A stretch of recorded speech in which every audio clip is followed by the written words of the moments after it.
Ang paratang ng Panginoon laban sa mga Israelita. Ika-6 na kabanata. Sinabi ni Mikas, "Pakinggan ninyo ang sasabihin ng Panginoon sa inyo. Sige na, ilahad ninyo ang inyong kaso.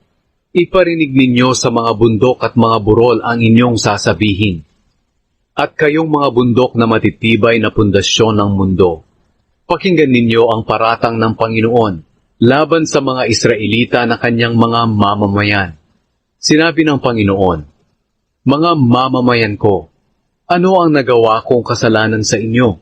Pinahirapan ko ba kayo? Sagutin ninyo ako. Inilabas ko pa nga kayo sa Ehipto, kung saan inalipin kayo. At pinili ko sina Moises, Aaron at Miriam para pangunahan kayo. Mga mamamayan ko, alalahanin din ninyong sinugo ni Haring Balak ng Moab si Balaam na anak ni Beor para sumpain kayo. Pero pinagsalita ko si Balaam ng mga pagpapala sa inyo. Alalahanin din ninyo kung paano ko kayo tinulungan nang maglakbay kayo mula sa Shittim hanggang sa Gilgal. Alalahanin ninyo ang mga pangyayaring ito para malaman ninyo na iniligtas ko kayo." Sumagot ang isang Israelita, "Ano ang ihahandog ko sa Panginoon, ang Diyos sa langit, kapag sasamba ako sa Kanya? Mag-aalay ba ako ng guya bilang handog na sinusunog? Matutuwa kaya ang Panginoon kung hahandugan ko siya ng libu-libong tupa at nag-uumapaw na langis? Ihahandog ko ba sa Kanya ang panganay kong anak bilang kabayaran sa aking mga kasalanan?" Sumagot si Mikas, "Tinuruan tayo ng Panginoon kung ano ang mabuti, at ito ang nais niyang gawin natin. Gawin natin ang matuwid, pairalin natin ang pagkamaawain sa iba, at buong pagpapakumbabang sumunod sa Diyos." Parurusahan ng Panginoon ang mga Israelita. Pakinggan ninyo ang sinasabi ng Panginoon sa lungsod ng Jerusalem. Dahil ang taong may takot sa Kanya ang siyang may tunay na karunungan. Kayong mga kabilang sa lahi ni Huda, magtipon-tipon kayo sa lungsod ng Jerusalem at makinig. Masasama kayong mamamayan.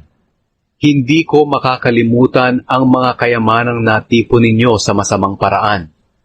Gumagamit kayo ng madayang takalan. Ito'y gawaing aking kinasusuklaman. Hindi maaaring pabayaan ko na lang kayo sa mga pandaraya ninyo sa inyong timbangan. Malulupit ang mayayaman sa inyo, at mga sinungaling kayo. Kaya sinimulan kong lipulin kayo bilang parusa sa inyong mga kasalanan. Kakain kayo pero hindi kayo mabubusog. Patuloy kayong magugutom. Mag-iimpok kayo ng inyong mga ani pero hindi ninyo ito mapapakinabangan. Sapagkat ipapasamsam ko iyon sa inyong mga kaaway. Magtatanim kayo pero hindi kayo ang aani.